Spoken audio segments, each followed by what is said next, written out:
Everybody take their seats. I appreciate it.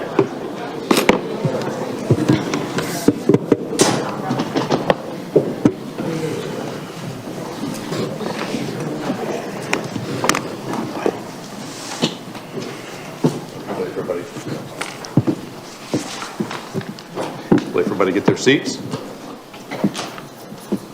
All right, I'd like to call this March 21st, 2023 Town Council meeting to order. Zendaya, are we in compliance for you? Yes, sir, we are. Will you call the roll, please? Certainly. Mr. Stanford? Here. Mr. Alford? Here. Ms. Becker? Here. Mr. Brown? Here. Ms. Bryson? Here. Mr. Ames? Here. Mayor Perry? Here. All accounted for, sir. If you will join me in saying the Pledge of Allegiance.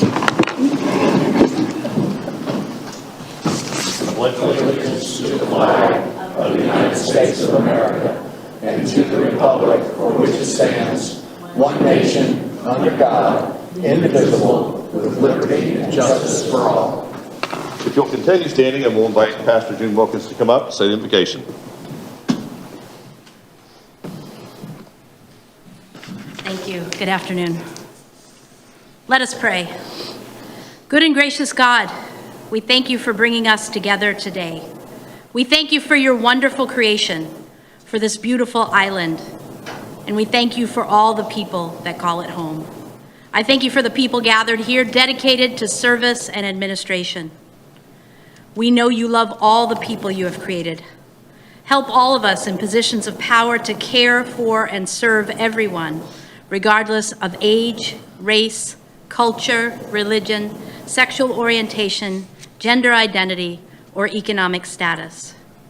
Help us to especially serve and care for the most vulnerable in our midst. May all our people be heard. May all our people be fed. May all our people have housing. May all our people have dignity. Help us to fill your world with justice, peace, and love. Help us to be the people that you created us to be. Guide our steps and give us wisdom in our decisions and the courage to see them through. We ask this in your many names. Amen. Amen. Thank you. So continue standing while we say the civility pledge. Civility pledge.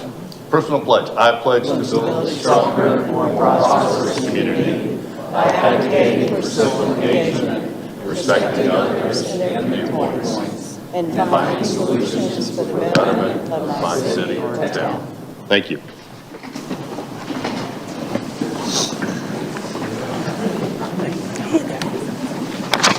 Nice to see you.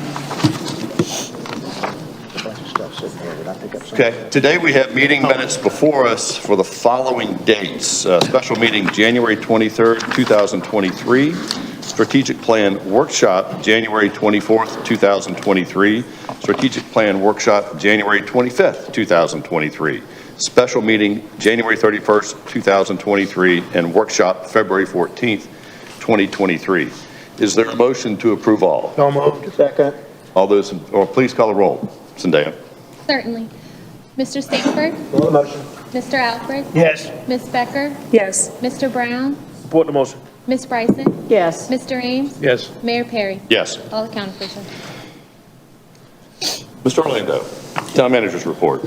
Yes. Good afternoon, everybody. I have a few things under items of interest. They've been stacking up, so I thought I'd take today and share a bunch of information. And then after that, we've got some biannual and monthly updates. So first and foremost, I'll just get through my notes here. A couple things. We just held the Darius Rutger Intercollegiate Women's Golf Tournament, and I can share some notes on that as long as no town council members were planning on sharing that in general comments. So if you'd like, I'll proceed. So the 2023 Darius Rutger Intercollegiate Women's Golf Tournament was held at Long Cove Club. It took place from February 27 to March 1st with live coverage on the Golf Channel. I'm sure we've all seen that. 18 colleges and universities participated, with LSU winning the team competition this year. Did that for Chet. A University of South Carolina student, Miss Mathilde Clace, I believe her name is, I'm sorry if I'm botching it, won the overall tournament with a combined score of 5 under par. The Arts Center of Coastal Carolina hosted a free concert by Darius Rutger for players, coaches, sponsors, and Long Cove members again this year. And this has been a great island and Long Cove tradition since 2012. So congrats to everybody involved. Next, Hilton Head International Piano Competition. May I? Yes, go ahead. All right. I knew that would come up. 2023 Hilton Head International Piano Competition took place March 13 to March 18.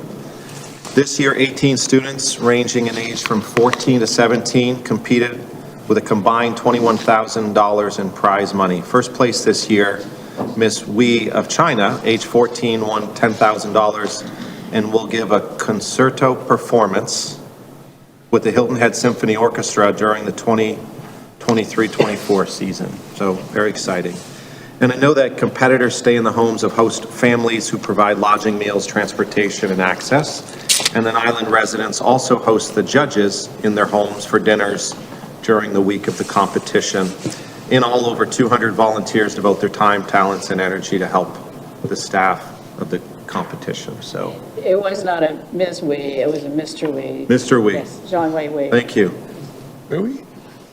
I know I'd messed one thing up there, but there we go. Thank you.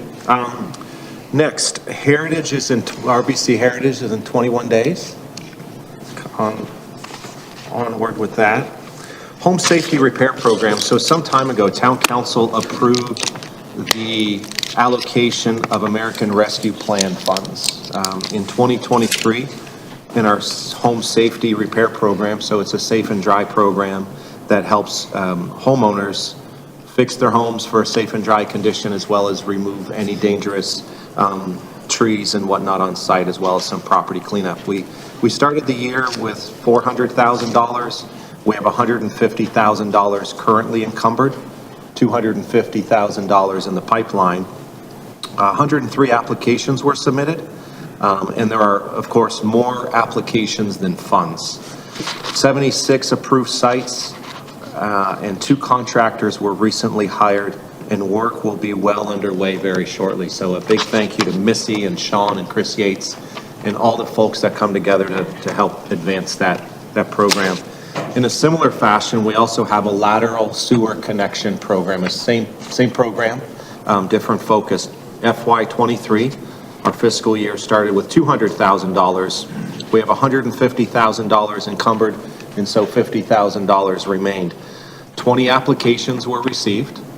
14 of those applications, the work's complete, 2 are under construction, and 4 more are pending with Public Service District. So what a great story to tell, and a celebration that we have affected, soon to be affected, 20 different homeowners with lateral sewer hookups.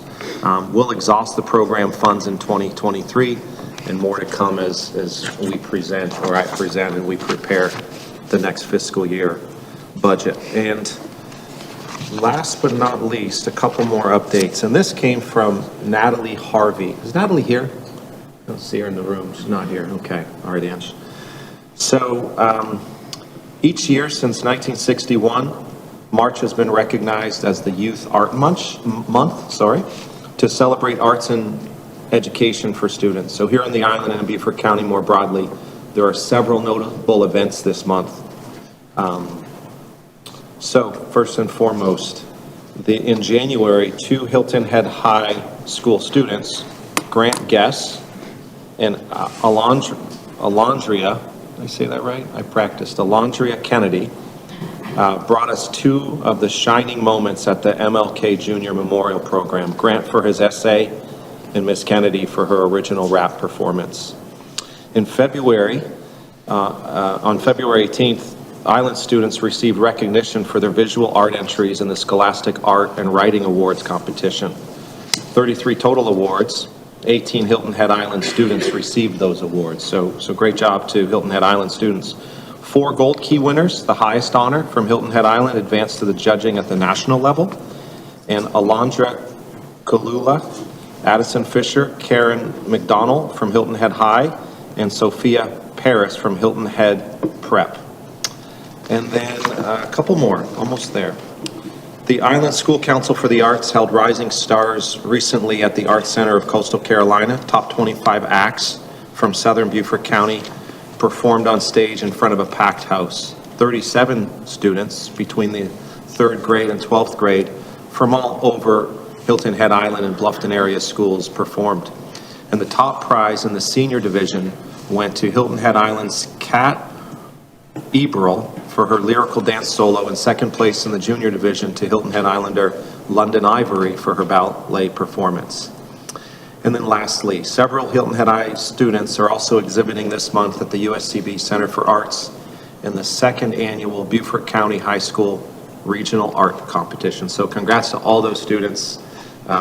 Needed to say their names, and to all of their parents, their teachers, and all their support network. So congrats to all. That is my update, and I will now call on David Fingerhut, Board of Zoning Appeals Chairman, for our biannual update from our BZA. Sir. Good afternoon. For the record, David Fingerhut from the Board of Zoning Appeals. In the second half of 2022, the Board of Zoning Appeals heard 6 variance requests and 1 appeal. Of these 6 variances, 2 were approved, 4 were withdrawn after a full hearing, and as for the appeal was denied and the determination of town staff was upheld. That took place over 5 meetings in the last 6 months of 2022. If anybody has any questions about the particulars of any of those matters, happy to answer the best of my ability. But if not, I'll just say thank you. Thank you. Thank you for your service. Thank you. Thank you, sir. Our monthly workforce housing program update from Missy Lewick, Assistant Community Development Director. Hi, Missy. Good afternoon. I have a real brief update to share regarding workforce housing. Again, the workforce housing framework was developed around 4 pillars: community planning, management, and revenue. Real brief on the community pillar. I've given a couple of presentations to community groups this month and have 2 more planned throughout this month, as well as a meeting with some committee members or community members later this month as well. As far as progress on the management pillar, I'm happy to say that we're actively in the process of interviewing for potential candidates for the workforce housing program manager position. We've held initial interviews already with potential candidates, and we're working to schedule the 2nd round of in-person interviews currently. As far as progress with the North Point progress, we're in process of negotiating the term sheet, which we intend to discuss with the North Point Housing Committee in early April. Then we're on schedule then to present that draft term sheet to Town Council in either April or May. And from there, then the town manager would negotiate the development agreement for Town Council's consideration. And that wraps up the update that I have for you today. Do you have any questions? Questions? Thank you. Thank you. Great job, Missy, for everything that you're doing.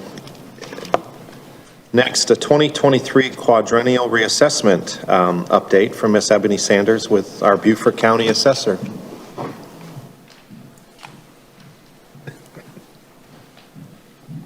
Oh, I missed one. Angie, I'm going to come back to you.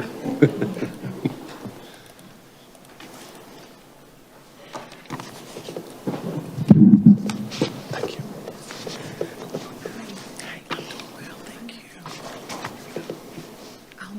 Take care of it. Thank you again for inviting me.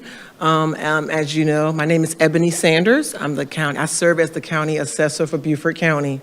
And I enjoy doing these presentations because it gives me an opportunity not only to meet the residents of Beaufort County, but it also gives me an opportunity to educate our community and the constituents in your areas about what's about to come ahead. We have good things coming. We have changes, as you can see, coming with the new influx of sales and transfers and people moving here. All of that is about to be reflected very soon on our tax roll. So I'm gonna try not to belabor this very long. I actually have an extensive slide that I normally present to taxpayers, but I'm gonna go through them kind of quickly because I wanted you to have the information in hand so you can read it and look over it at on your spare time, okay? So again, thank you for inviting me. Make sure I'm going in the right direction here.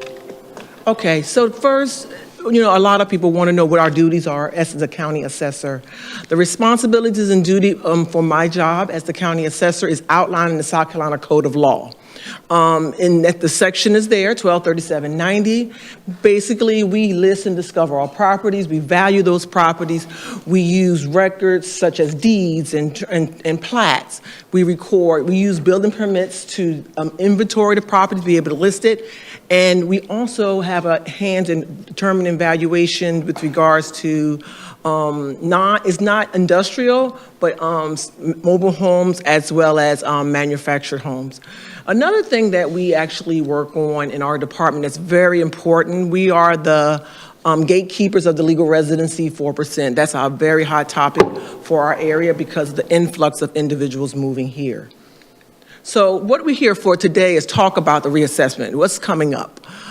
This is a state mandated program that we have to undergo as a county. It's not something that we do based on just the assessor decides we're going to do it. No, the code requires it. This is an equalization program.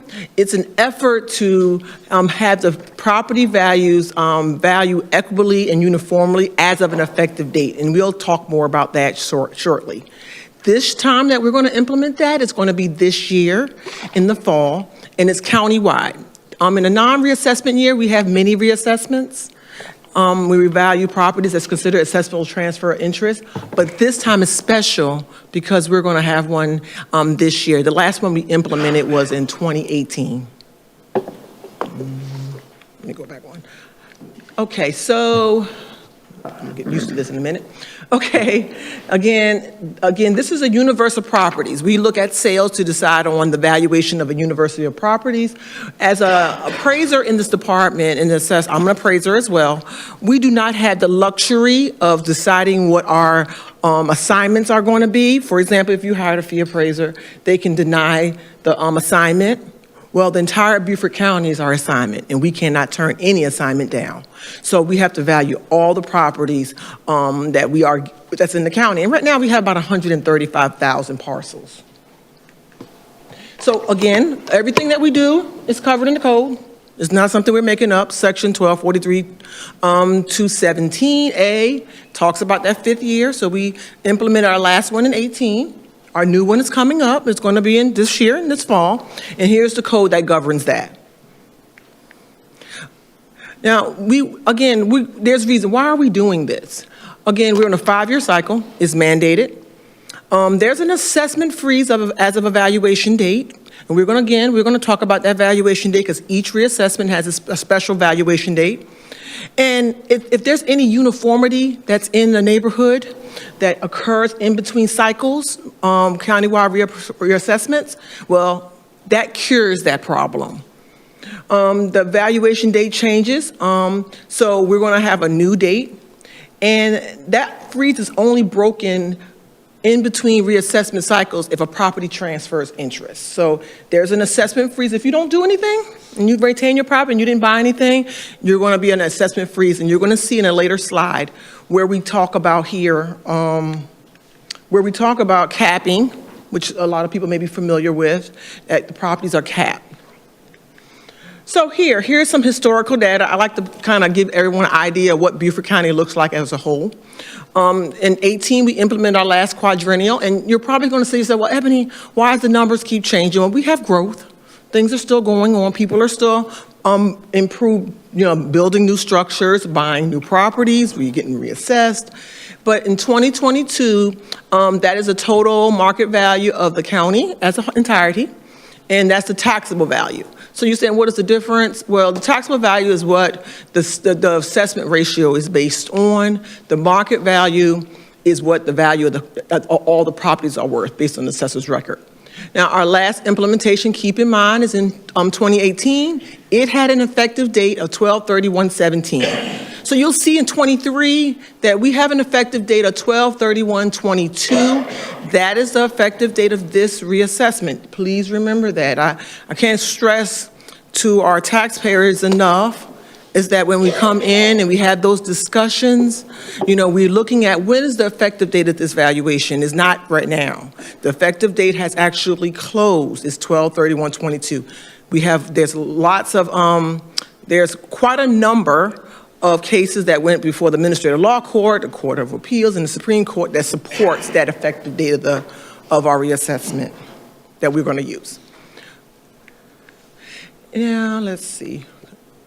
Oh, I'm going to get this. I'm going to go to the next one. How do I go to the next one? The big one? It's not moving.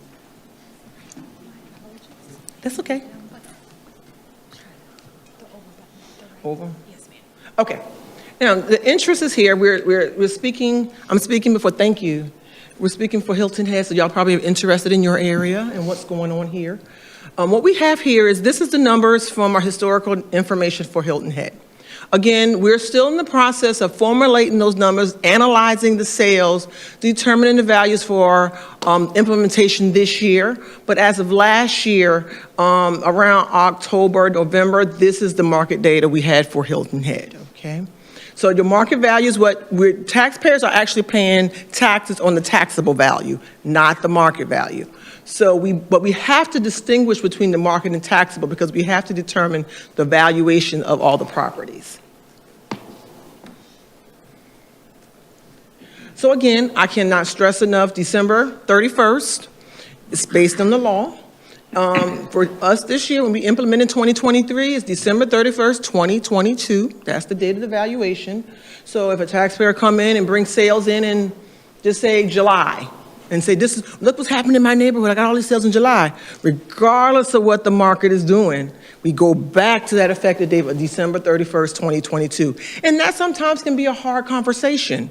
And we have to explain and show that the code supports us on that, and there's case law that supports us on that as well. So this is some history on it, that this is something that occurs. This year, it was delayed a couple times in the past. We do not plan on delaying this year. We have a lot of sales. We had a very active market, a very healthy market. And so we have enough to work with. So again, we're gonna go ahead and implement in 2023, and then our next quadrennial is in 2028. Can't believe we're talking about almost in 2030, but we're getting close there. So, how do we reassess as appraisers? We use an appraisal model. Again, remember I said earlier that we cannot choose our subject. The whole entire county is our subject. Every parcel is our subject. We can't turn down an assignment. Well, this appraisal model, we have to determine the fair market value of these properties. And we're governed by several different agencies. We're governed by the South Carolina Code of Law, the South Carolina Department of Revenue, the International Association of Assessment Officials, and plus industry standards, which is use PAPs and those other appraisal standards. So we have to come into compliance with all of those to formulate a model, an appraisal model. We look at neighborhoods.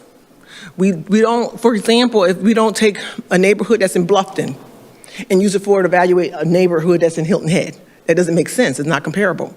We use like properties to determine the valuation of properties within a community. Currently, we got about 1,300 appraisal models. Our appraisers in the office, our office, they have to determine the valuations within those 1,300 models. And again, we're at about 135,000 parcels countywide. So this is a tender schedule. I'm working on the preliminary values so that I can share them with your CFO. And I can also, and I'm going to have those, I'm trying to have those out as soon as April, the beginning of April, no later than mid-April. That's my goal. But that preliminary data is going to be very rough. Let me explain. It has not been approved by the Department of Revenue. Remember I said one of those governmental agencies that we have to come in compliance with?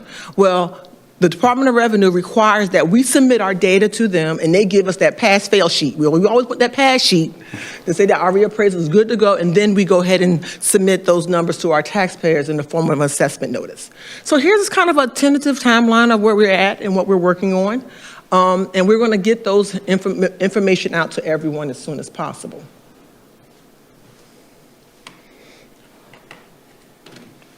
Okay, this is an example of our assessment notes. I put this in here, so it's a lot of information going on there. But it's important to understand that as taxpayers, if you can get out in the communities and tell different ones, when you get this notice, don't put it in file 13, kind of look at that, and if you don't understand it, give us a call, because there is a lot of information on here. This assessment notice is very time sensitive. I cannot stress that enough. In a reassessment year, the taxpayer only has 90 days to appeal if they choose to do so. In a non-reassessment year, unless they got an assessment notice, they have a whole calendar year. So when that 90 days is up, that's the end of the appeal cycle for the valuation. So it's very, very important. If you get it, ask questions. There's nothing wrong with that. I will add this. My goal is for my office is to have our community, our individuals in our department have a delegation of employees come into the different communities, utilize the county libraries, so that we can come in, taxpayers can come talk to us, and we will post that on our website. We will share that with the different municipalities to say, we're going to be in Hilton Head at this location for this time period to talk to taxpayers who may not be as computer savvy and just needs to ask some questions face to face. That's a goal I'm going to have. I've already set for my staff to have a representation or a delegation of individuals to go around the county. There's a reassessment guide that we just updated. I know it says 2018 in the web address there. It will be posted within the next day or two, because I just finished doing the tightening up on the data in it. So that's out there. It's downloadable. It's 28 pages, I think, but it's a lot of information in there. It's very helpful, and I would suggest that if you can take time just to read through it. Okay, the 15% cap, and like I said, I'm going kind of fast. I don't want to spend too much time, but the 15% cap, if the property does not transfer interest, or if there's not a new improvement on the property, and nothing has changed from quadrennial reassessment to quadrennial reassessment, and if the market goes up, the most that taxpayer can pay on is a 15% increase. So look at it like this. If the property's worth $100,000 or valued at $100,000 in 2018, nothing's changed. In 2022, if the property's now worth $1 million, the most they're going to pay taxes on is $115,000. Okay, that's the benefit of the cap. And that came under Act 388. So here's, again, this is the law that governs it. Again, everything that we're doing is law-based. And the cap only occurs at the quadrennial reassessment. Just keep that in mind. Taxable value or cap value, again, that's that 15% cap that's there. If there's new construction in between a quadrennial reassessment, new construction, for example, someone build a house next year and get a CO, that will not be at benefit of the cap. Okay, so if the land value was there and they just built a new house on it, the land will benefit from the cap, not the structure. Assessable transfer interest. This particular side is basically what you need to understand about assessable transfer interest is that if a property transfers interest, it's immediately assessable. Okay, so if it transfers from one individual to the next individual, any capping goes away, all those things go away, and is at full 100% of market value as of 12/31 of the year to transfer. Appeal process. Tax, again, I think I mentioned it earlier, that there's a 90-day window. It's very important to know that. When assessment notices are going out in years that we have a quadrennial reassessment or the county assessor's office presents an assessment notice to a taxpayer, they only have 90 days to appeal. And typically in non-reassessment years, January 15th, they have calendar, remember I said the calendar year, so they have from the 16th to the 15th in a non-reassessment year, or if they did not receive a notice to appeal. Again, you can see I'm pushing that December 31st, 2022. Is not based, the valuation is not about how much taxes you owe.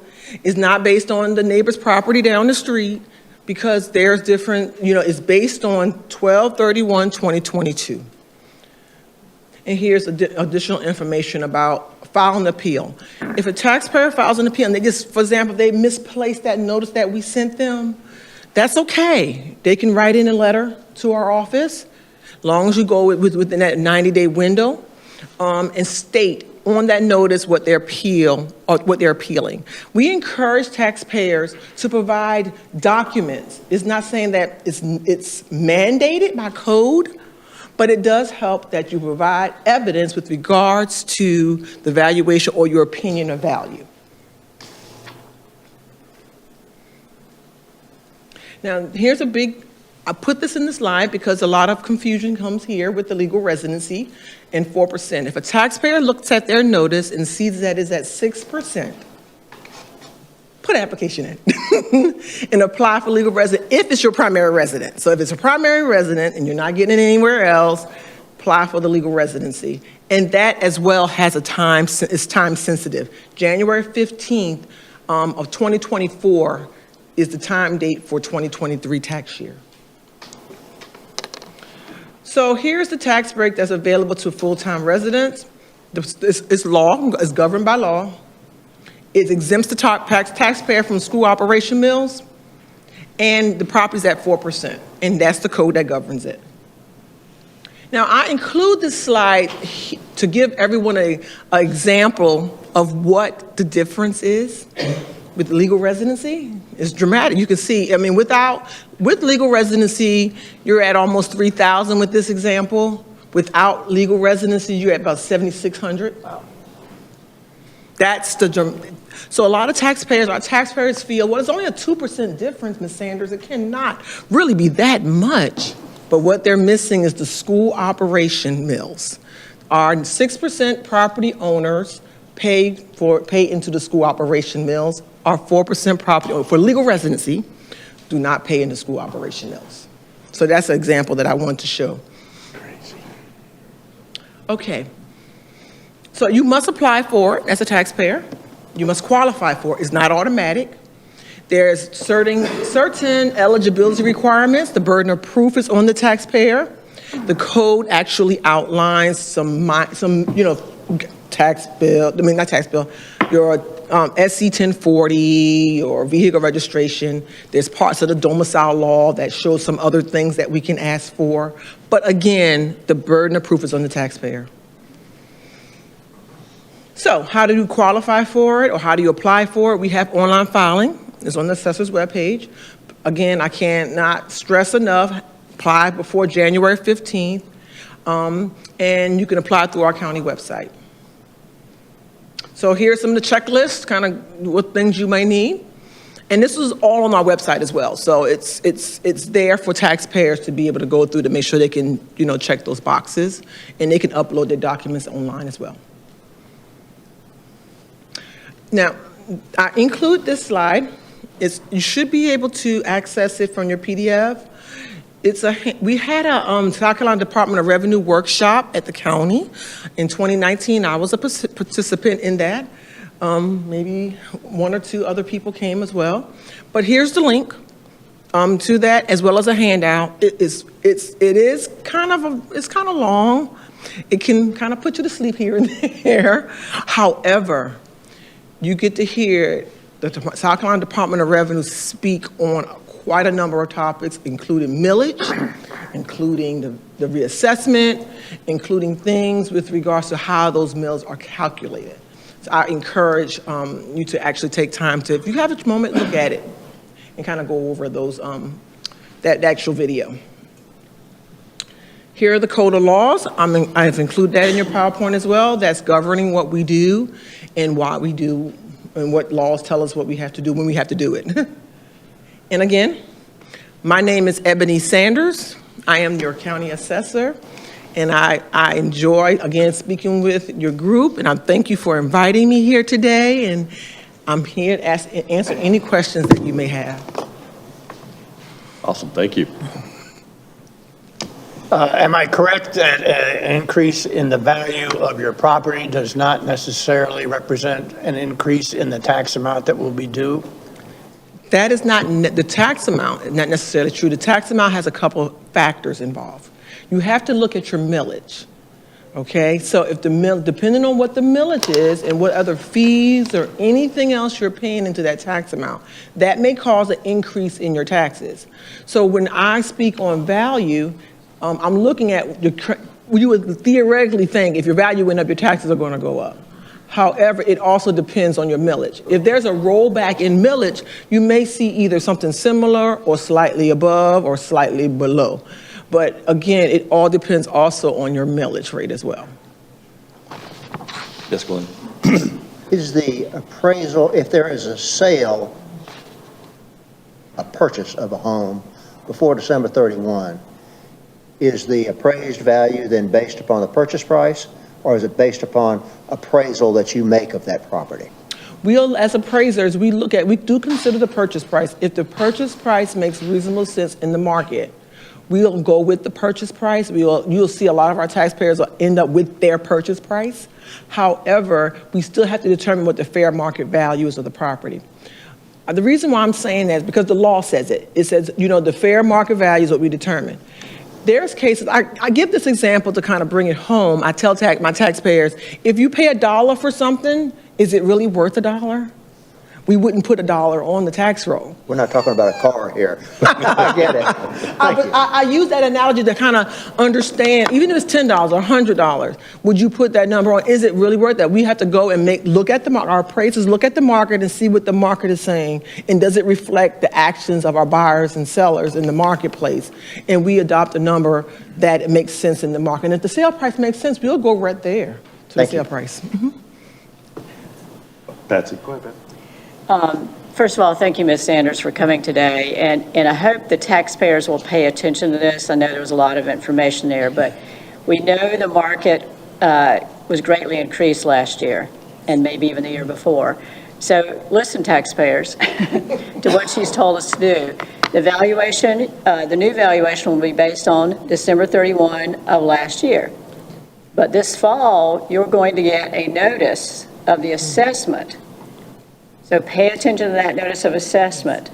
She's told you can appeal. You have 90 days. And she's explained a little bit about what you need to do to appeal. That's important. I think it would be helpful for us to put the presentation with the links on our website for our taxpayers to see. The other thing, and I'm glad that the question was asked about this, and that is that if your assessment goes up, then your taxes may or may not go up.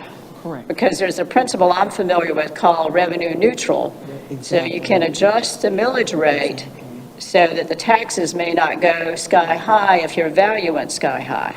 You are correct. So I think it's important to know about that, and we'll certainly be considering that in our budget discussions this year. I'm seeing the manager nod his head. Thank you. So pay attention. It's important to you. And the final thing is that if you're new, and I'm talking to those who are not in this room, if you bought a house here last year and you haven't applied for the 4% assessment, you have until January 15 of next year to do that. Correct. And then you will see a change, hopefully, in the amount of taxes you're paying, but it might not be until the next year. Am I correct? No, actually, the code says that if they can prove residency in the year of the application, we're going to say they got their application in on time, they can actually get it for that 2023. Okay. So if they can prove residency December 31st. Of 2022? No, 23. Oh, 23. 23, they can get it for the whole entire year of All 23. Right. Yeah. Okay, well, I hope I hadn't confused anybody other than myself. Okay, thank you. All right.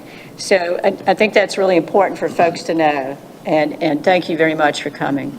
May I say one more thing? On our website, the Assessor's Office webpage, we have some, I call it my Netflix series, but we have several videos that we guide taxpayers through the legal residency and how to apply online. We also show how you can search sales in your neighborhood and look at what's the activities going on in your community, because it's updated constantly. I will say that Beaufort County's website is one of the best websites. I mean, we've gotten compliments from people from California that use our website.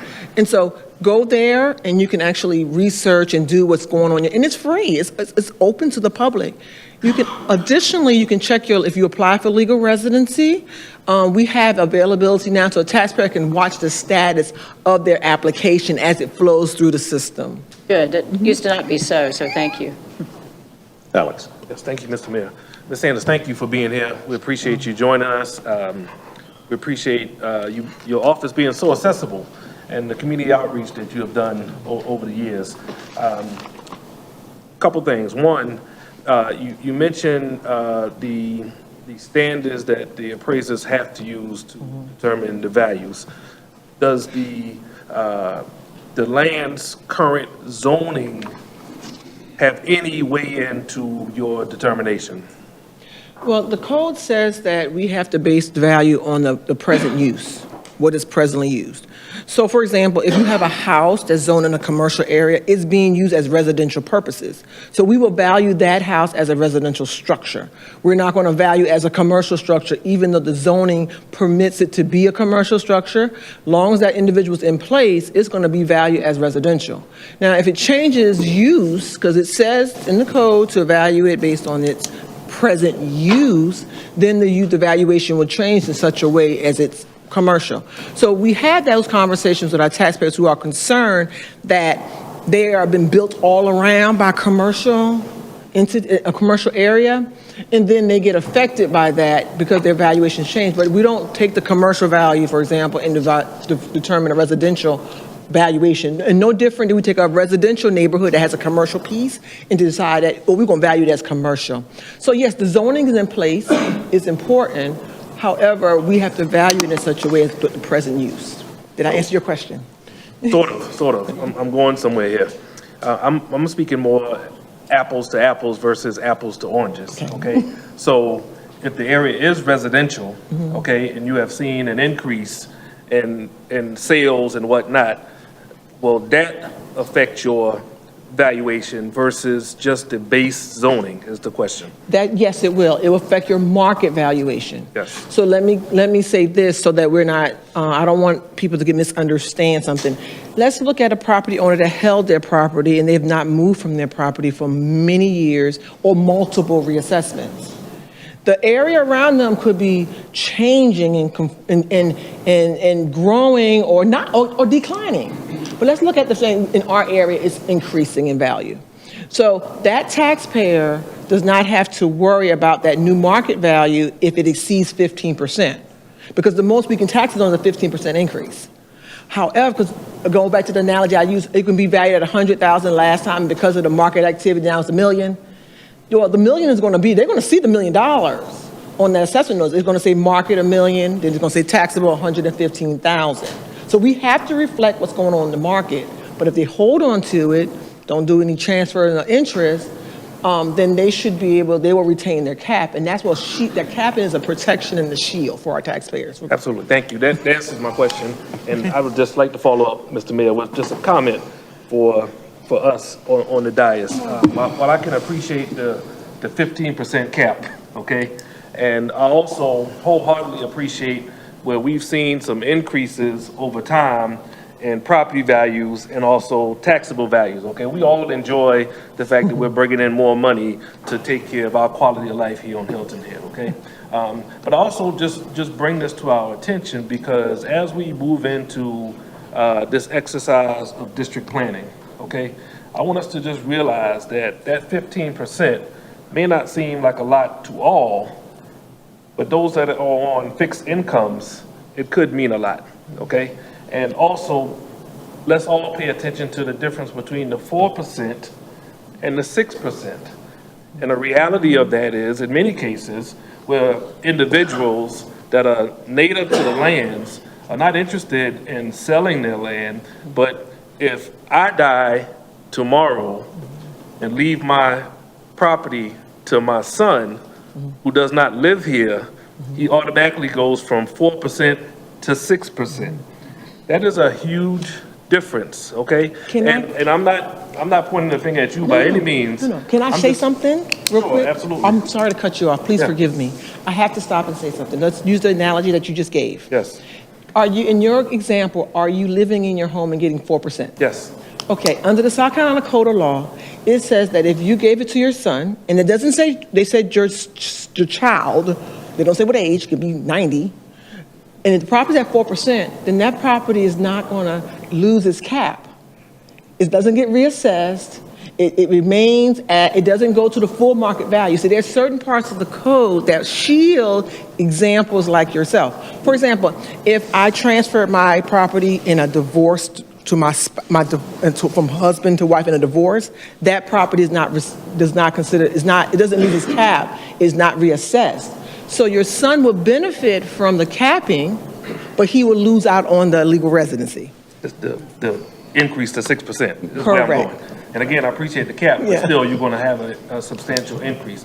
I only say that to the dais because I want us to be aware as we move forward, as we are considering how we're going to change our LMO as far as rezoning is concerned, that those two things have some deep considerations moving forward as far as how people are surviving and taking care of their property, okay? So thank you for the information, and I appreciate what you've been doing and continue to support you as far as your outreach to the community. I will say out loud that this young lady will have community engagement sessions on the fly outside of just inside the library on those dates, so I appreciate her.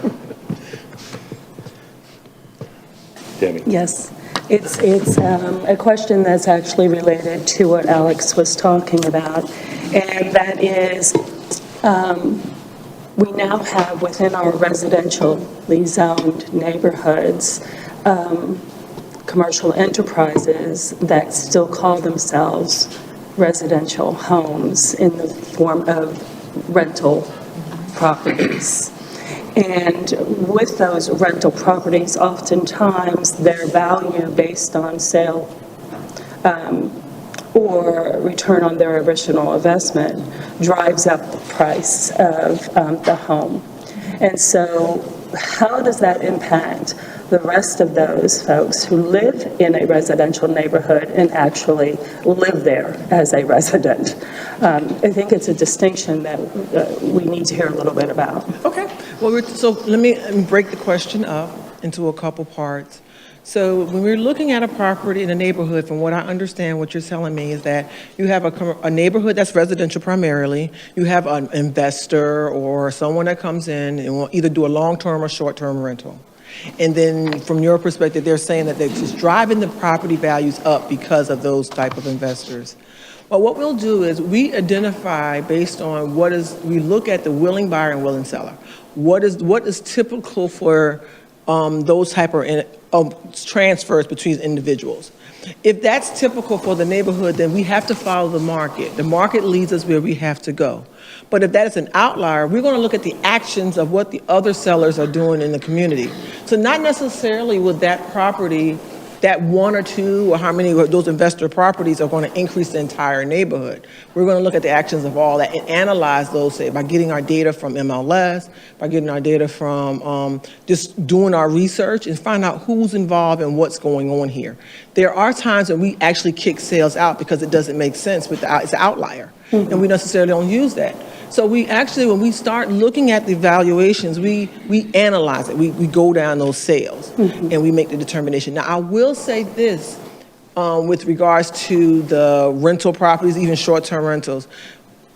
Even though this wasn't part of your question, I think it's good that I kind of bring this up, is that if a property owner is renting their property on a short-term rental and it's as long as they're not going over 72 days and they report that to, that they're renting it within 6 months, and they're not we'll ask for them to annually let us know that in some form, and they can retain their legal residency.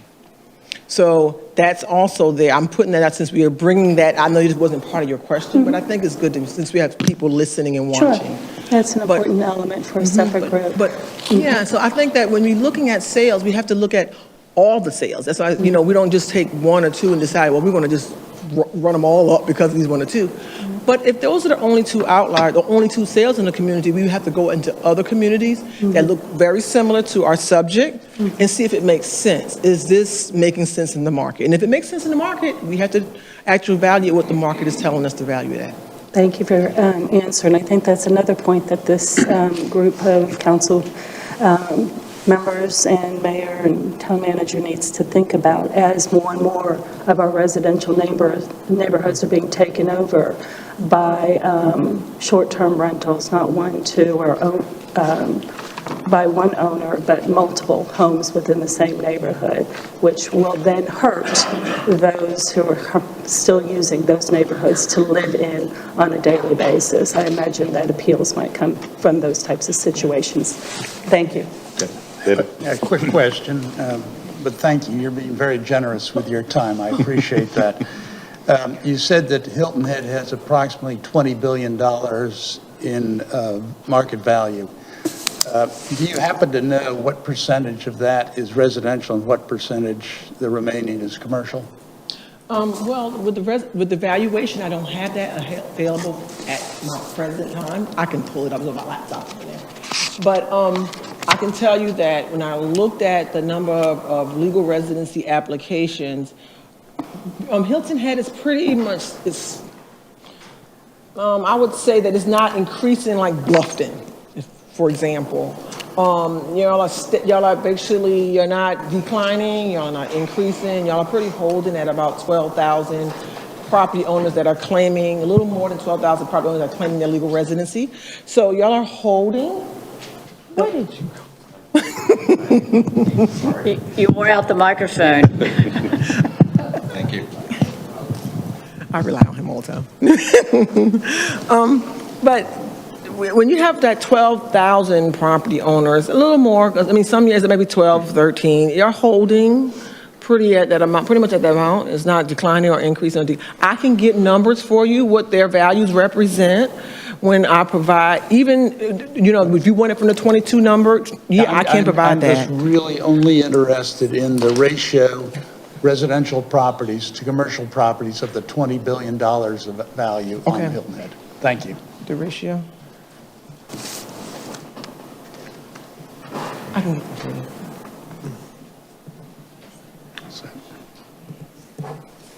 Glenn, one more time. One more question.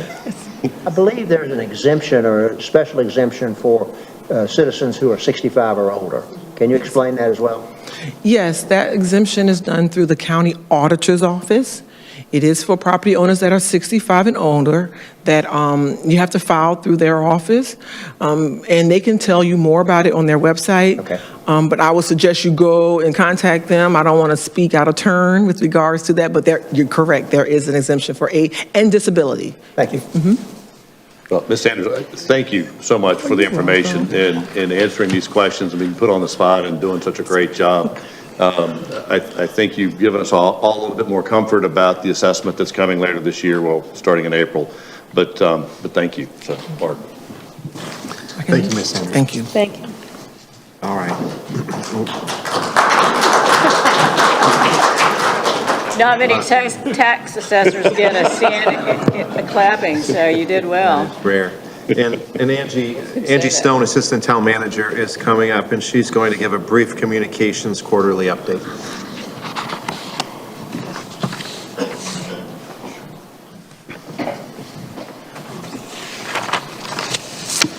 Good afternoon, Mayor, Town Council, Mr. Orlando. Thank you very much for giving me an opportunity to give you an update on the communications efforts of the town. I'm excited to share some highlights about what we've been up to since the last time I spoke with you, and want to thank you all for continually encouraging us to expand our outreach and to make sure that we are getting our message heard by all the folks who need to hear it. Before I get into the specifics about what we have been doing and our statistics, I wanted to give you an update on the communications study that I know that you have all participated in. As you know, we are in the midst of that process. We've hired a communications firm called Slate Communications, and they are helping us to assess our communication efforts and to develop a strategic communications plan to ensure that we're doing the best job that we can for our residents, our business owners, and our guests.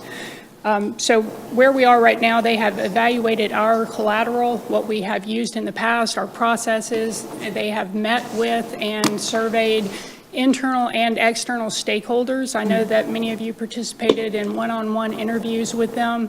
as did many folks in our community. And I want to thank all of you and our community for taking the time to share your thoughts on that with Slate. We look forward to having a draft plan from them by the end of May, and that will be based on extensive, as I said, stakeholder outreach. We reached across all of our demographics. We talked to residents, business owners, community leaders, nonprofits. We interviewed the chamber, news media, clergy, the list goes on and on. So again, thank you to everyone who participated. All right, with that, what have we been doing besides a communication study? Well, we have interpretation services that we rolled out in May of last year.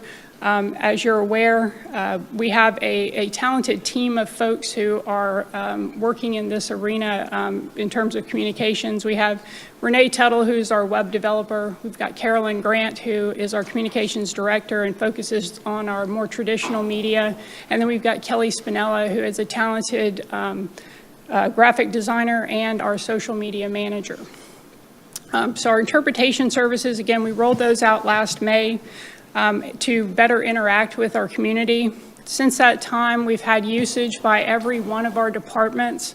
We've had an opportunity to interact with folks in Spanish, Arabic, Mandarin, and Russian, and we've done that using video, audio, and in-person interpretation services. In addition to those interpretation services, we've extensively translated our collateral. We do outreach. When we do print materials, we have much of that translated into Spanish. Sometimes it's on the flip side of the English version. Sometimes it's a separate version. We have also translated a large amount of information that's on our website, and we have integrated Google Translate as well. So we have a Spanish microsite that is directly translated, and then we have Google Translate for another 20 to 30 languages. Our website statistics, we continue to enjoy a great bit of traffic on our website. Our website is award-winning for the second year in a row. We've had over 2.2 million visitors, and as you can see from the beginning of 2023, we are exceeding what we did last year. A lot of that is due to our short-term rentals and business license requirements for those folks. The pages in 2022, the top pages were, aside from our homepage, council meeting schedule, storm updates. For 2023, as you can see, short-term rentals and business license are right up there on the top. They're leading the charge.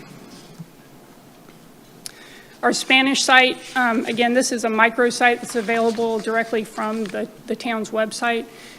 We have translated a great deal of the information, specifically the technical, disaster-related or legal information, to be sure that it is 100% right. We didn't want to leave that to Google Translate. If you go to this site, you'll be able to find a ton of information available, including 81 forms that are in Spanish. And then the I Speak language access service is a way for folks to understand that interpretation is available and how to take advantage of that. Social media, we continue to gain followers, and that is due to the engaging content that Kelly Spinella has been putting out. We continue to enjoy, again, increased followers in all of our social media channels. And finally, email marketing. These are e-subscription services. Folks sign up for updates in areas that they would like to receive information in. We continue to grow our e-subscribers as well. We are at right over 32,000, and we've put out roughly one a day of bulletins. And have 1.72 million emails that have been delivered via this service. Campaigns and collateral, this is what I was talking about with the print collateral and our digital campaigns.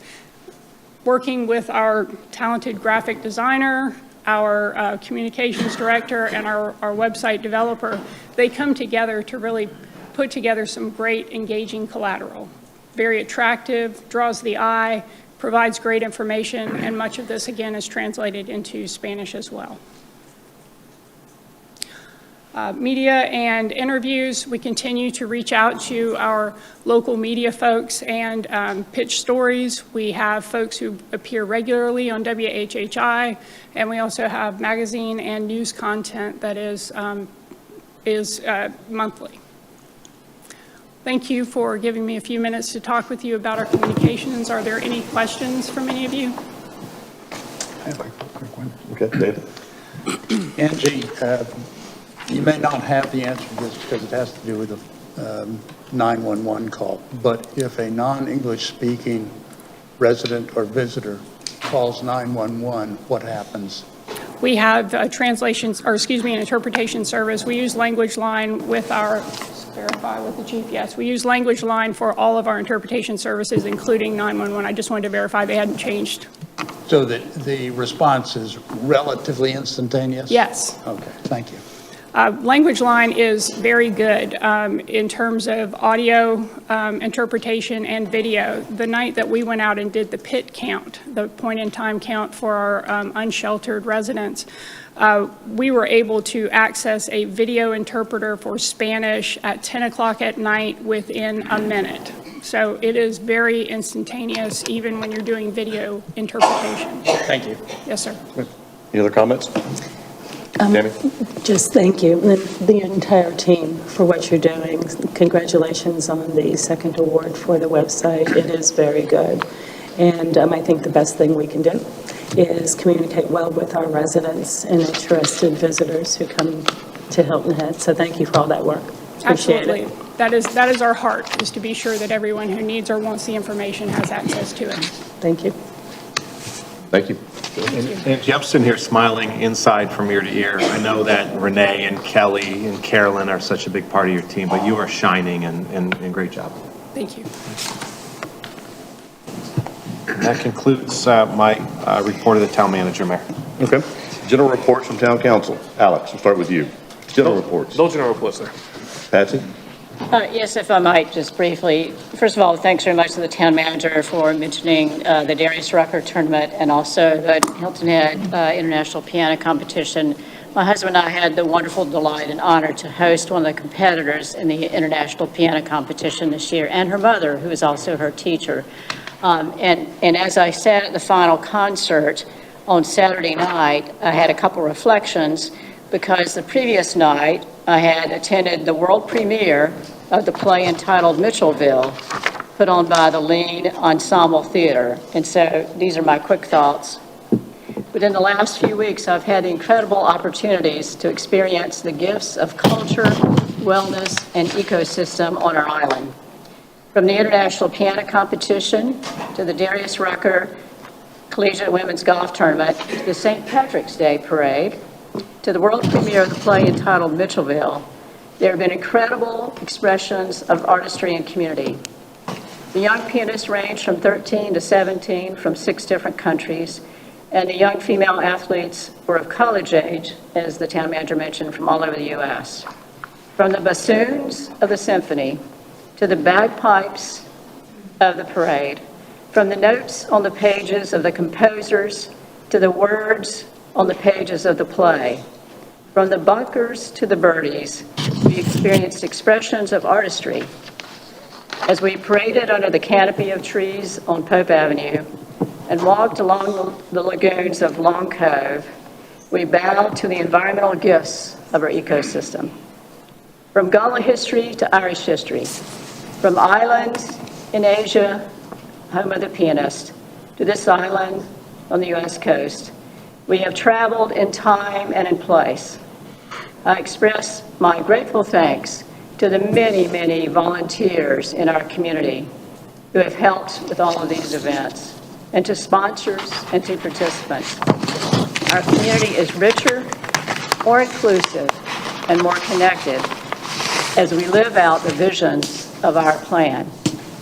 In respecting and celebrating and preserving, we refocus on the island values of culture, wellness, and environmental richness. May it always be so.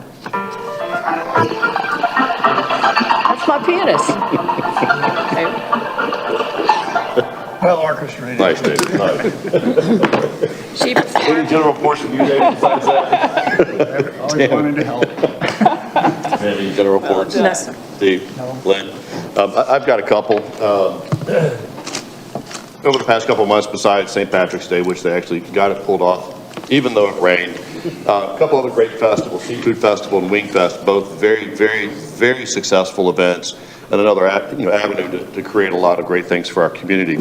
Mark and I had, or Mr. Orlando and I had the opportunity to judge some of the wings, and we pretty much agreed on most of them. Some of them we all agreed that we didn't like. But most of them were great.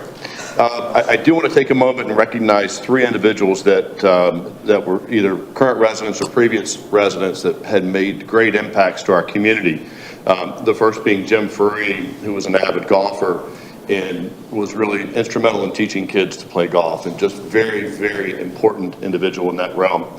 The other one, world-renowned author John Jakes, who passed away at 91, and then famous artist who used to have a gallery here and was part of my family growing up, John Stobart, just another great artist that this community has lost, and he lived in Savannah. But just to make recognition of just some of the people that have come through this community, yes, there are many others who have passed that have done great things, but just to take a moment to recognize. So thank you. With that being said, we will move on to the Low Country Area Transportation Study. Mr. Stanford. There was no meeting since the previous report. Okay. Tammy, Low Country Council of Governments. We did meet last month, and among the variety of program initiatives that the Low Country Council of Government is involved in, including one of my favorite, which is workforce development. They are all in good standing, growing, and doing good work. If anyone has any particular interest in hearing more, please contact me. I'd be happy to sit and tell you a little bit more about what goes on through the Low Country Council of Governments. The meeting for March has been canceled, so I will not have another report until April. Thank you. Mr. Ames, Beaufort County Airports Board. Thank you. The Airport Board met on March 16th. The director reported that the terminal expansion bids are due April 19th, and then also delivered a public service announcements. TSA is having pre-check enrollment next week, 9 to 5. The website has all the information, but the event will actually be on 26 Hunter Road. So if you want to apply for pre-check, check out the website and make a request, a reservation to be up there next week. If it doesn't work out for you next week, they're probably going to schedule another one. TSA pre-check at the airport next week. Thank you. Thank you. Southern Low Country Regional Board, Mr. Sanford. Yes, there was a meeting, and I can report that the board is proceeding with the organization of the Beaufort Jasper Regional Housing Trust. Each of the communities as a participant has appointed a board member, and they are moving forward with organizing that to hopefully promote regional housing. In addition, each community over several different meetings is giving reports on its capital improvement projects moving forward. Thank you. Thank you. Mr. Brown, Island Recreation Association. Yes, Mr. Mayor, thank you. We had a meeting on last week, Friday.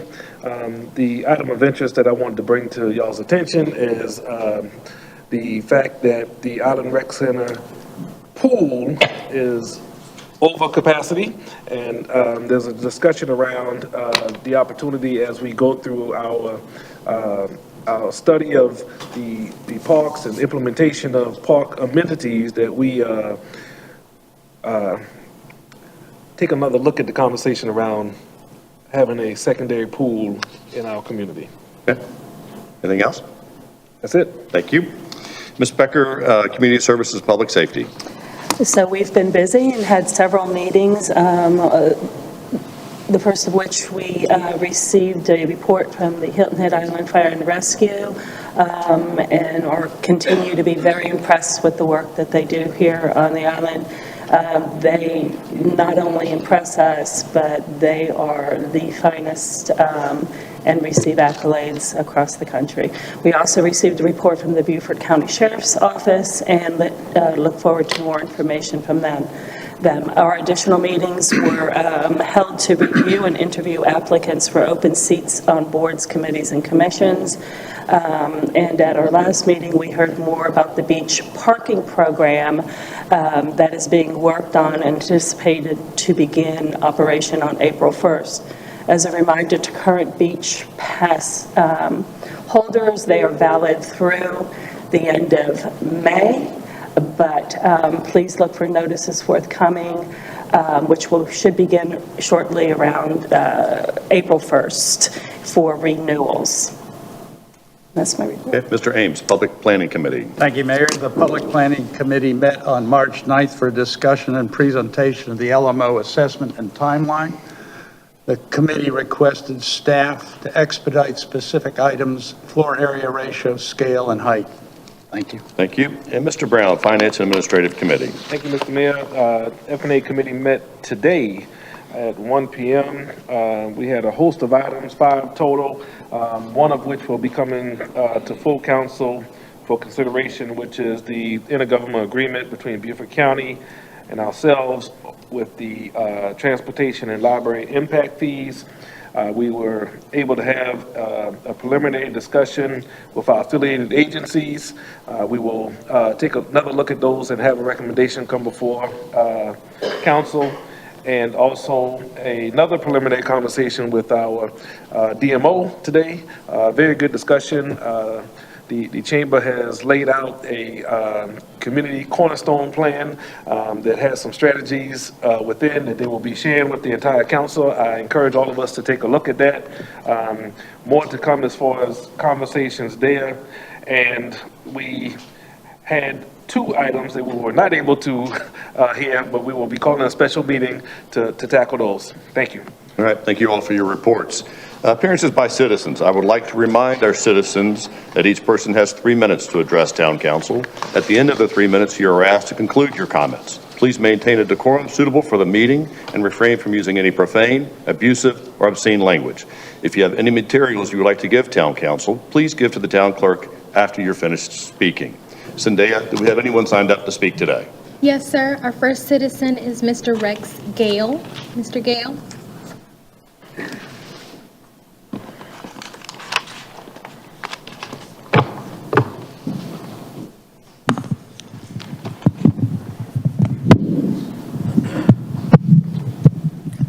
Good afternoon.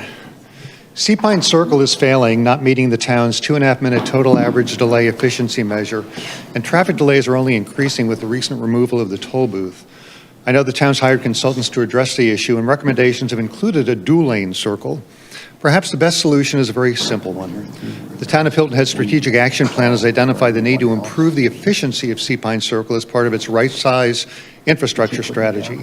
One solution is to simply reduce traffic speed in Sea Pine Circle. The U.S. Department of Transportation Federal Highway Administration recommends a speed limit of 15 to 25 miles per hour for vehicles entering and traveling in circles.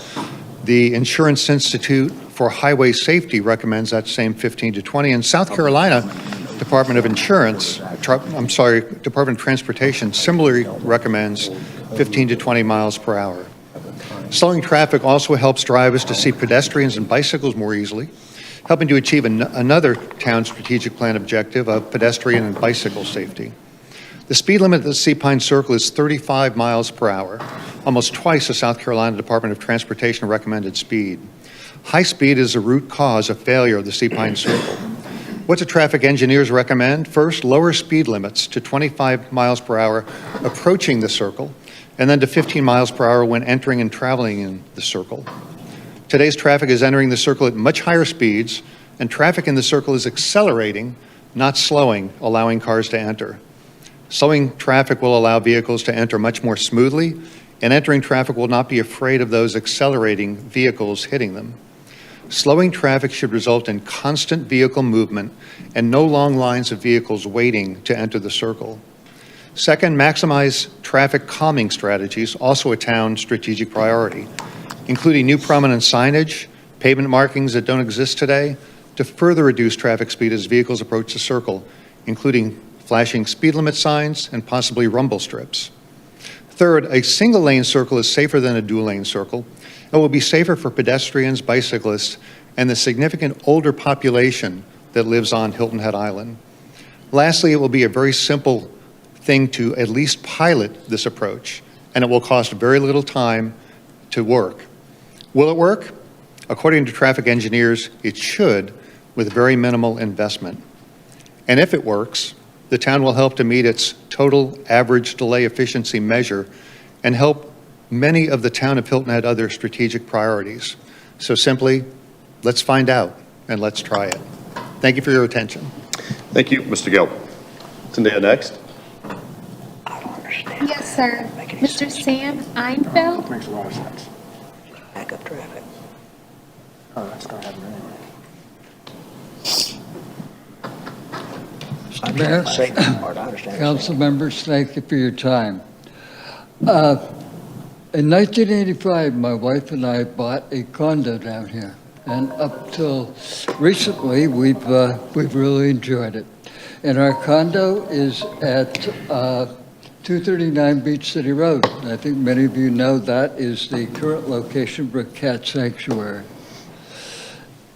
It is my opinion and the opinion of many other people that that is not a place for a cat sanctuary. And I'm not suggesting that that was the grand plan. I'm suggesting that it has evolved into that. And over the past 37 years, I've watched this evolution. These cats are not contained. We at the spa don't feed the cats, but they do go outside of their environment to our 7 dumpsters. We have no control over that. A new cat feeding station has been set up outside of the designated contained area. And that says to me that someone is trying to develop another cat colony outside of the secured area. And over the weekend, 12 large no trespassing signs showed up within 100 feet of our property, and it goes right down our driveway. So as you're coming into our development, you see 10 no trespassing signs. It's terrible. It's not a good situation for 268 homeowners. The property is being devaluated. Cats are being dropped off at this location because the people who now control and run the sanctuary, called All About Cats, have published our address on their website. The area around that cat sanctuary is being scheduled for development. It is my understanding that a Gullah museum will be going in there on one side of Beach City Road. On the other side of Beach City Road will be the parking lot. To me, this is not a place to have an uncontained cat sanctuary where you have development all the way around it. Now, it's my understanding that the town has purchased land at Dillon Road. I would strongly urge you to consider moving that cat sanctuary out of this developed area to Dillon Road. Thank you so much. Thank you, Mr. Einfeld. Zendaya next. Yes, Levon Stevens.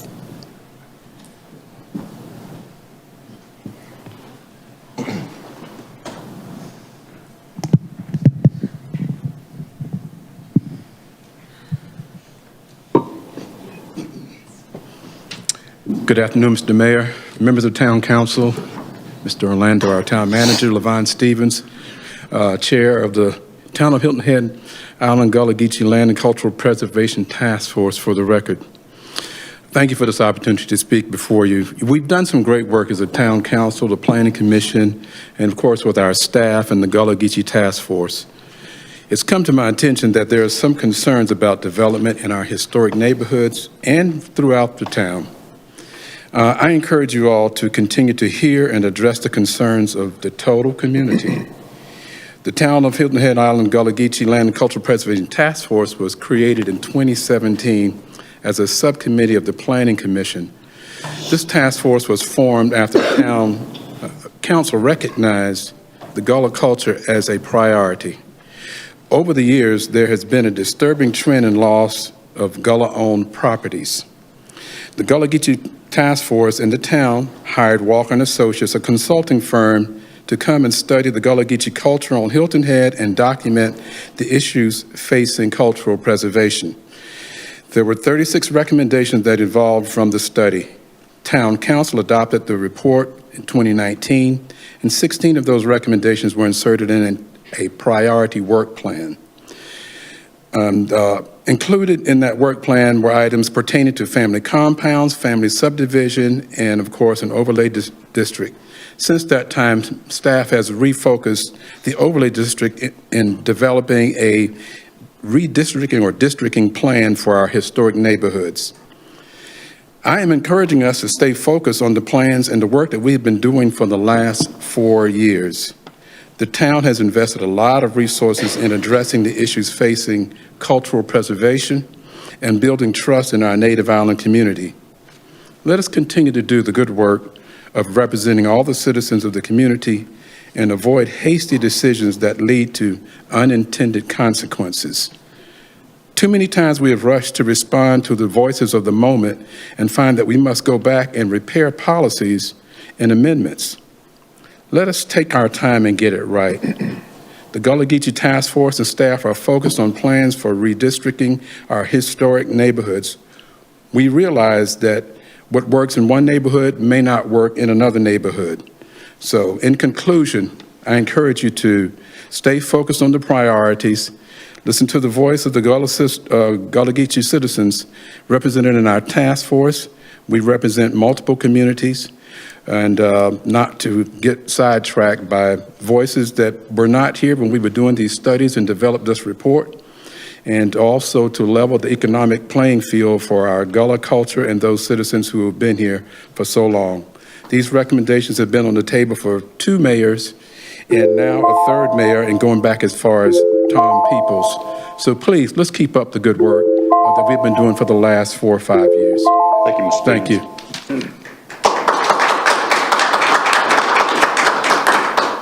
Zendaya, next. Nancy York. Nancy York.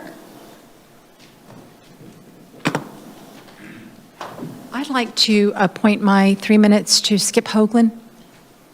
So we are not accepting powers of attorney or allocations of time to other folks. If he can speak for one individual, and that will constitute his 3 minutes. And I'll tell you what, I'll go first and you can go. I'm just going to go ahead and read your statement. I'm going to go ahead and read her. Are you speaking for yourself? No, I'm going to speak for Nancy York, and then I'm going to speak for myself. She wants me to speak for her, if you don't mind. Mr. Hoagland, you understand the ramifications if you speak out of turn and you're speaking out of line. You're not speaking for yourself, so you understand the citation will be issued. That's fine. I'll take the citation. So I'm going to read for Nancy York, and I'll welcome that citation. Mr. Perry, for your information, the Municipal Association of South Carolina, MASC, is nothing more than a chamber wannabe, a 501(c)(6) nonprofit, top-heavy with overpaid staff, just like the Hilton Head Chamber and Bill Miles' gaggle of high-priced pencil pushers. In fact, MASC's recent filing shows that combined salaries for 11 employees is almost $2 million. So don't waste the taxpayers' time quoting an overpriced lobbying group whose sole purpose is to offer the services, programs, and tools to provide South Carolina municipalities the ability to optimize operations. Does this sound like an organization just looking out for the little guy? At the end of the day, it's about doing what's right, and the town's reliance on a lobbying group and a nonprofit, no less, to provide guidance to the rest of us on transparency and accountability of public expenditures is just laughable. I would like to apologize again for the mix-up on agenda items versus public comments. A few of us just got confused last meeting. The POA was only intended for the 3-minute public comment section. You just need to clear the wording. It was a big night last meeting for victory for justice in South Carolina, and thanks to our South Carolina Watchdog legal team, it's another first to improve the council meeting system, rules, and laws. We have now totally stopped violations to citizens' POA and free speech under the First Amendment. Next is the Hilton Head A-Tax accounting for you to see where and how Bill Miles and the Chamber spends millions of our tax money. This is a nonprofit 501(c)(6) organization. It's illegally using millions in tax funds in secret for the last 35 years. This needs to end. Mr. Perry, you said you saw 80% of the chamber accounting. By whom? You will never last as a mayor being this corrupt. And please be prepared to come clean about the chamber's finances at the next council meeting, since you've made the remarkable claim to have actually seen the chamber accounting. Did you also see the accounting for over $1.5 million in tax funds and illegal profits that Bill Miles generates and took to Canada for his 500+ salary we don't even know? The Supreme Court said you need to provide the chamber tax accounting to me and all citizens in this room. You need to file a lawsuit against Bill Miles soon. You do not tell the municipal, please do not tell me Municipal Association and its lying lawyer, Danny Crow, has more authority than South Carolina Supreme Court. Your unallowed Thank you. time is up. Okay, now you want to, is my name next? Okay, I'll sit down until my name is called. And I'll take that citation. Zendaya, who's next? Richard Busy. Mr. Busy? Good afternoon. One of your items listed for discussion in executive session today is the appointment of citizens to the 278 Independent Review Advisory Committee. And while it is legal to discuss these appointments behind closed doors, it is not mandatory. Openness should prevail. In fact, the South Carolina Attorney General's office is quoted as follows: "We have consistently concluded that executive sessions should be used sparingly and that the Freedom of Information Act does not require that they be employed at all if the public body chooses not to. The rule under the Freedom of Information Act is openness. The permissive reasons for holding executive sessions are few and narrowly drawn. If any doubt should exist, the doubt should be resolved in favor of openness." That's from the South Carolina Attorney General. Why do you need to discuss citizen appointments in secret? There's obvious topics that need to be discussed behind closed doors: contracts, receiving legal advice, and purchase of property. But citizen appointments? Transparency in government is one of the most important qualities, I believe, when it comes to public accountability of elected officials. Those are not my words, the words of Mayor Perry last fall. And I'm certain that other council members sitting on this dais tonight, who were on the ballot last November, probably made similar comments about transparency in government. Well, I say to you, now is the time to prove it. Or were those just shallow words intended to win election, or in some cases, re-election? Transparency goes well beyond publishing so-called action summaries of council decisions on the town's website, which you now do. Well, we now need to know how council members vote on a particular issue, but the way they vote, or why, I should say. The only way to achieve why is to conduct the public business in public, not behind closed doors. And finally, the 10,000 plus citizens who signed the petition that you're well aware of deserve a voice on the Citizens Advisory Committee, and the best way to give them voice and representation is to include members of the technical working group, the organizers of that petition drive, on the committee. By including members of the technical working group, you send a strong signal that says, in essence, we hear you. We hear you. Thank you. Thank you, Mr. Beeson. Zendaya, next. Ken Campbell. Mr. Campbell?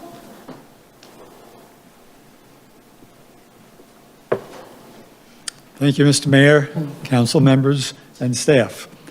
I wanted to just thank you all for, number one, being willing to take leadership positions in the town. They're critical, and having people who are willing to spend the time, energy, and effort are appreciated by all the citizens. So thank you for that. Second thing I wanted to thank you for was for identifying and committing to all the citizens of the town that you would keep action on affordable housing as a really prime priority. And I thank you for doing that. I think Missy's attention to that at every meeting really shows the importance you put to that. So thank you for that. Your leadership is absolutely necessary, but as other people have said, it's not going to be enough. Your leadership has to assemble the community. And really, the reason I came today was to just let you know that in my experience, and since Chimney Cove came about, and it became a priority to the community, and I became more aware of the affordable housing issues that we have, I've gotten more involved. And over the past couple of months, there are organizations that are forming out there, that have formed. There is continued strong interest, and as residents and organizations become aware and are educated, that interest becomes stronger and stronger, and their cooperation with you will continue to increase. So thank you for making that a priority, and continue. Thank you. Thank you, Mr. Campbell. Zendaya next. Carl Braden. Mr. Braden? I'll pass today, thank you. Okay. Thank you. Zendaya next. Elizabeth Dyack.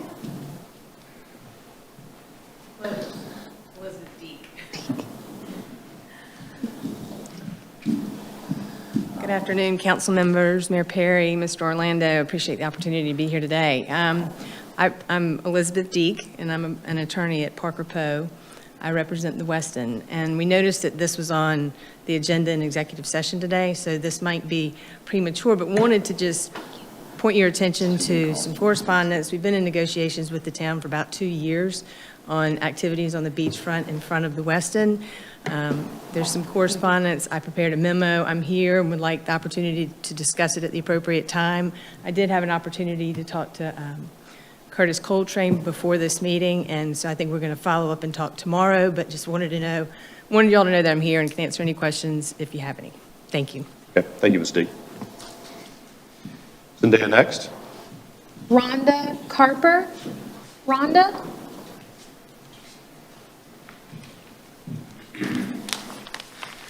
Hi, Rhonda Carper from Chaplin Park area. I had the misfortune of watching the Planning Commission meeting on March 16th, sitting at home, trying to work and listening, to come to the realization that the committee didn't seem like they were incredibly well informed about the imminent need to change the LMO. And the fact that we're in phase 3, not in phase 1, we're in phase 3 of phase 5, of 5 phases. As you know, most of you, in 2014, we did a wide LMO change. It was made and it was cast over many areas on the island. And even our community, which is the Gullah Geechee community. And then when you drive through it, you can't tell that anymore. But that's why I fell in love and moved there. The council thought it was wise to make these LMO changes to increase zoning and density, which was of no benefit to the individual owners that wanted to make these their home, but in turn was incredibly lucrative and beneficial to the developers who came in snatching up large and small pieces of land, including Gullah Geechee land in our neighborhoods, making modest residential homes, tweaking the definition guidelines so that developers, and only developers, benefited from this. They came and abused the system, manipulating, overbuilt, overdeveloped at the detriment of all of these communities. The change of the LMO is dire. In our community, 55,000 square feet of concrete replaces the 7,000 that was there. The damage is done. It's irreversible, and now there for the rest of my life and beyond. But that doesn't mean we can't rectify these mistakes, help the island as a whole. As you know, the council has been working on these changes for well over a year. And for over a year, countless hours have been spent by town staff tediously dissecting the LMO to make these changes that have been needed for years to protect the island and stop the massive overdevelopment. On March 16th, the planning committee became unsure of the unified goals of the town staff, the council, and the overall desire of the residents of this island. And I was astonished that basically 3 people came in, none of which live in any of these communities and are not affected by it. And one of them was actually the developer of the overdevelopment. Came in, manipulated, and confused the committee to a point where they felt that they couldn't make a vote and decided to turn it back to you guys. I was flabbergasted, saddened on the fact that we couldn't decide the definition of a single-family home. I ask you again today to continue, stop the overdevelopment. I understand development. Development is fine to ensure the changes get made so the LMO does not help the overdevelopment.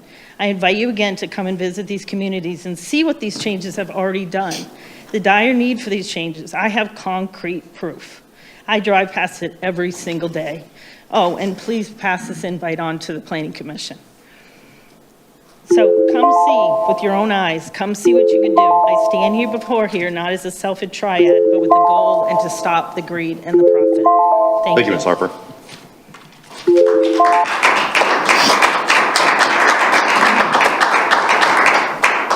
Zendaya, next. Skip Hoagland. Okay. Mr. Hoagland. Thank you for this respect. Mr. Perry, all taxpayers want as follows: full transparency and FOIA compliance on how and where tens of millions of dollars have been used by Bill Miles and the Chamber, why this is so difficult for you. Town needs to sue the Chamber if they refuse. The Supreme Court said you must provide me and all these taxpayers the accounting. Next, 3-minute public comment honored and respected, regardless of POA or not. You just call the citizen's name. The citizen speaks their mind civilly, in a professional manner, without profanity. After they complete their comment, you thank them for taking their time to come, and then you call the next person.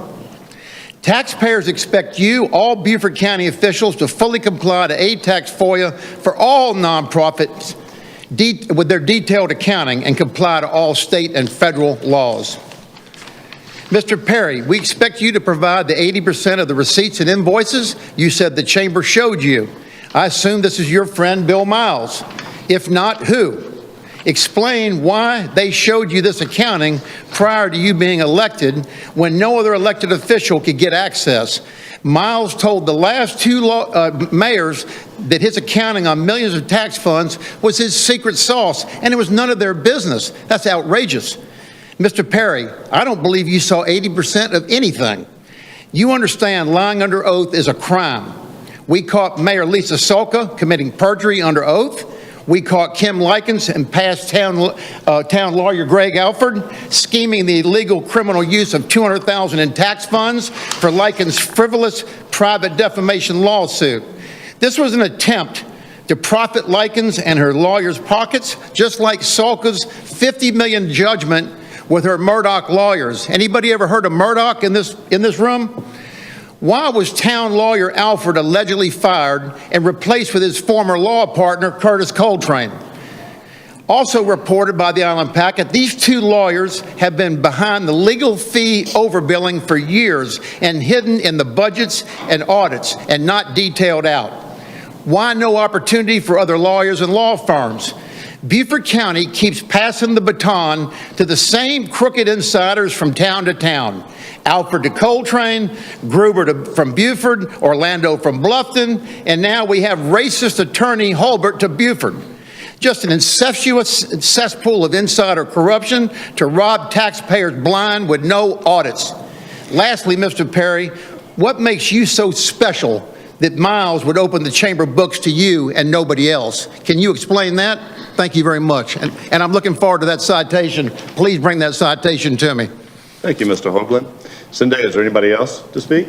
No, sir. That concludes appearance by citizens. Thank you so much. Joe, could I have a minute, please? Do you have it signed up? I don't. You got to be able to sign up. Thank you. Irrespective of the code, would you give me a minute? No, sir, because we've got to follow the code and we need to follow it. The code's Yep. going to follow the supremacy. So we're going to move on to unfinished business. Now, please, just a minute. No, sir. 30 seconds. No, sir.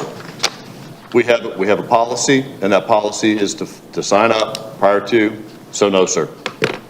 It's the only council Unfinished. policy. Unfinished. Every council you sign up when you get there. This is just more disrespect to citizens. I'm sorry. We're going to move on to unfinished business. Second reading of proposed ordinance 2023-08, amending section 16-2-103.f, clarifying the process for reviewing proposed amendments to a previously platted major subdivision under Title 16 of the Municipal Code of the Town of Hilton Head Island, the Land Management Ordinance. Is there a motion to approve this matter? Move so. Second. Second. Any discussion from Town Council?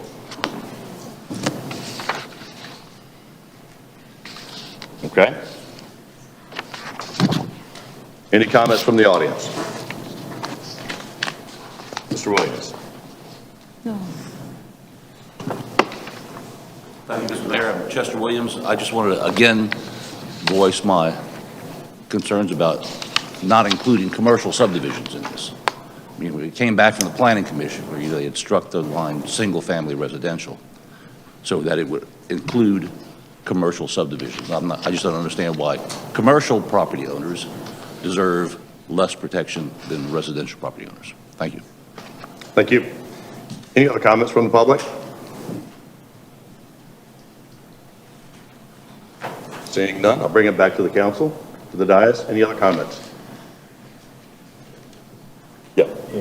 I know. I was going there. Thank you. Missy Lewick, Assistant Community Development Director for the record. This is, again, before you. It's phase 2 of our 5-phased LMO amendment plan.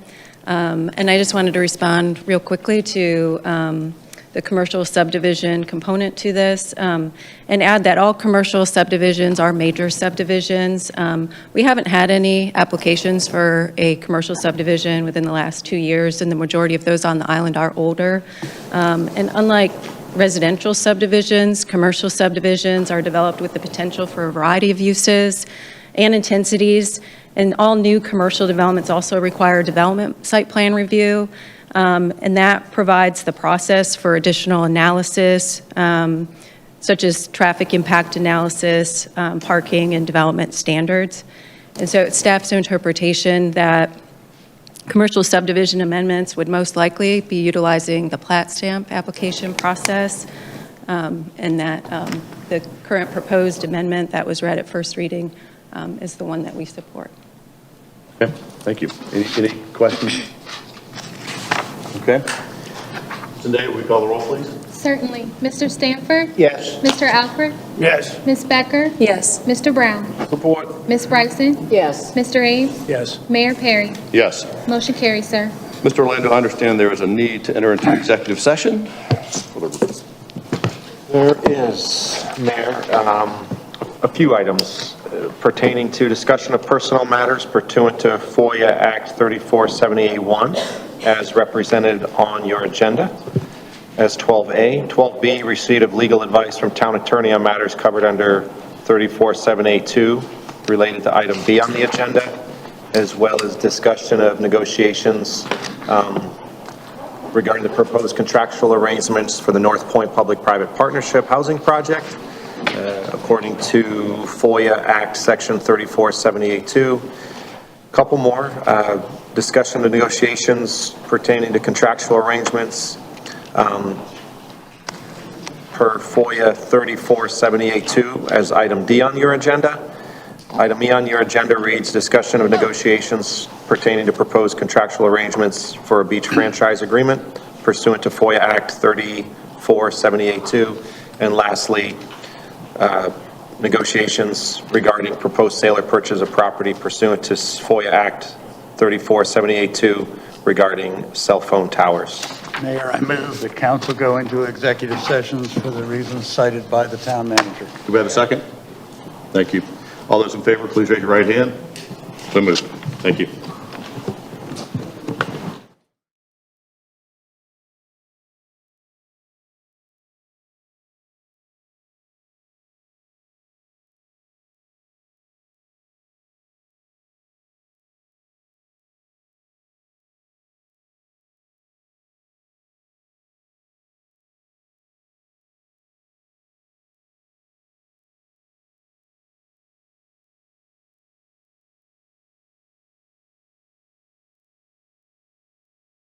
Motion to come out of executive session.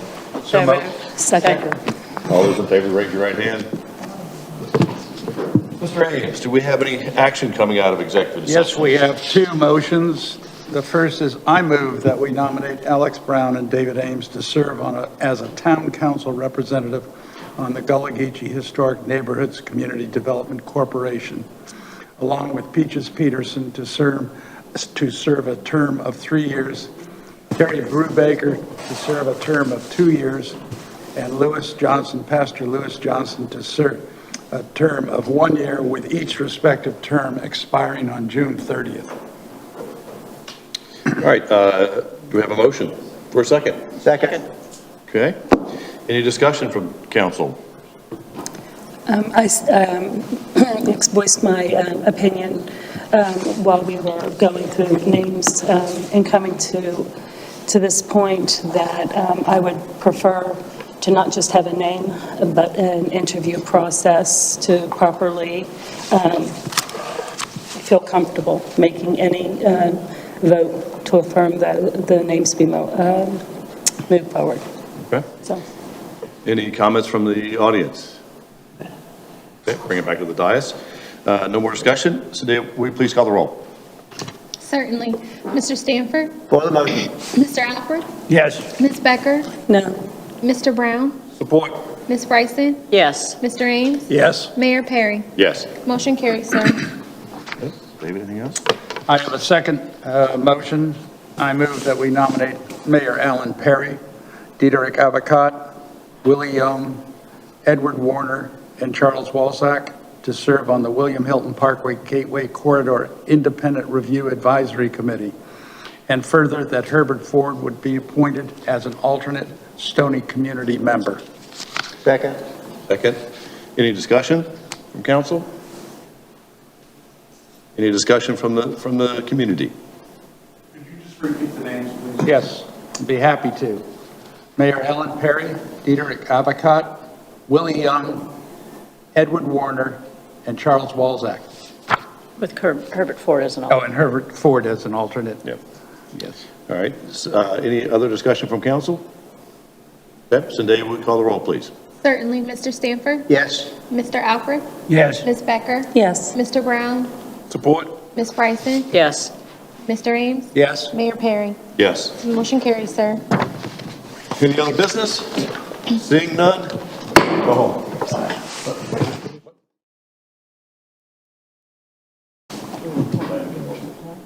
No, guys, I don't have this. Yes. That's right. Take back that gavel. Who's the? It's in it. I left Got it one, in- hang on. It's in the front page. Was it the binder you gave me? It's okay. It's not the motion, but I can do it. Yeah. And are these 3-year terms? They're different terms, yeah. I got it. He's got it. Yeah, okay. I have a, Just say for the term ending those dates. Yeah, so just say for the term ending, to fill an unexpired term. here. I have motions for accommodations tax, Board of Zoning Appeals, and Planning Commission. I move that we appoint Cecil Eck for Accommodations Tax Advisory Committee, term ending June 2023. Board of Zoning Appeals, Michael Sackheim, June 2024, and Planning Commission, Chuck Labaugh, June 2024, Albert Mueller, June 2023, and Ellen Whaley, June 2024. Second. Second, okay. Any discussion from council? I'm going to make a comment that it is my disappointment that we are not completely filling all vacant spots on these committees and commissions when we have a full complement of applicants. And I thank all of those who have applied to our boards and commissions and hope that they continue to do so. Thank you. Any comments from the community? Seeing none, we'll bring him back. So Dave, Alex, do you have a comment? No. Okay. We call the roll, please. Yes, sir. Just Mr. holding his Stanford? head. Yes. Mr. Stanford? Yes. Mr. Alfred? Yes. Ms. Becker? Yes. Mr. Brown? Support. Ms. Bryson? Yes. David Ames? Yes. Mayor Perry? Yes. Motion carries, sir. Now, any other business? Seeing none, go home.